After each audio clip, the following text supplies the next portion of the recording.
हिंदू धर्म में भगवान गणेश जी को सर्वप्रथम पूजनीय माना जाता है। गणेश जी की पूजा के लिए चतुर्थी तिथि बहुत ही खास होती है। हर महीने की कृष्ण पक्ष में और दूसरी शुक्ल पक्ष चतुर्थी को गणेश जी की पूजा के लिए व्रत रखा जाता है। कृष्ण पक्ष की चतुर्थी को संकष्टी और शुक्ल पक्ष की चतुर्थी को विनायक चतुर्थी व्रत होता है। अब वैशाख माह का विनायक चतुर्थी व्रत रखा जाएगा। यह व्रत वैशाख माह की शुक्ल पक्ष चतुर्थी को रखा जाएगा।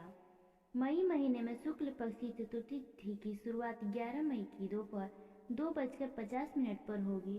चतुर्थी तिथि का समापन अगले दिन 12 मई को दोपहर 2:03 पर होगा। धार्मिक मान्यता के अनुसार उदय तिथि को महत्व देते हुए विनायक चतुर्थी 11 मई को रखा जाएगा।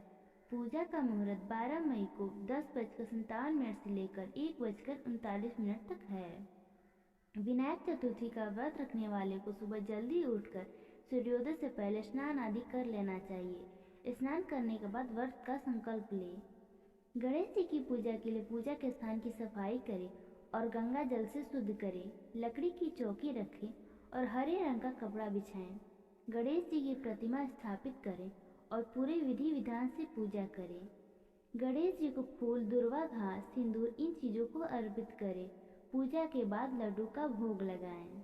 विनायक चतुर्थी व्रत कथा के अनुसार एक बार माता पार्वती और भगवान शिव नर्मदा नदी किनारे बैठकर चौपड़ खेल रहे थे। तभी यह प्रश्न खड़ा हुआ कि खेल में हार जीत का फैसला कौन करेगा। इस पर भगवान शिव ने कुछ तिनके एकत्रित कर उनका एक पुतला बनाया और उसमें प्राण डाल दिए।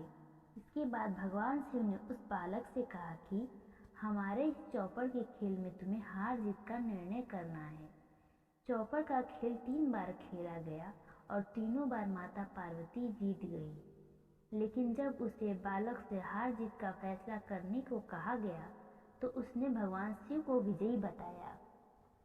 बालक का यह निर्णय सुनकर माता पार्वती को बहुत क्रोध आया, जिसके चलते उन्होंने उस बालक को अपाहिज होने का श्राप दे दिया। बाद में उस बालक ने अपनी गलती के लिए माता पार्वती से क्षमा मांगी। इस पर माता पार्वती ने कहा कि यहाँ गणेश जी की पूजा के लिए नाग कन्या आएंगी। उनके कहे अनुसार तुम व्रत करना, इससे तुम श्राप से मुक्त हो जाओ। कुछ समय बाद वहाँ नाग कन्या आई। उन्होंने गणेश जी के व्रत की विधि उस बालक को भी बताई। फिर उस बालक ने 21 दिनों तक भगवान गणेश का व्रत किया।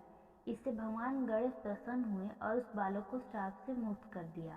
मान्यताओं के अनुसार बाद में यह व्रत भगवान शिव ने भी किया था।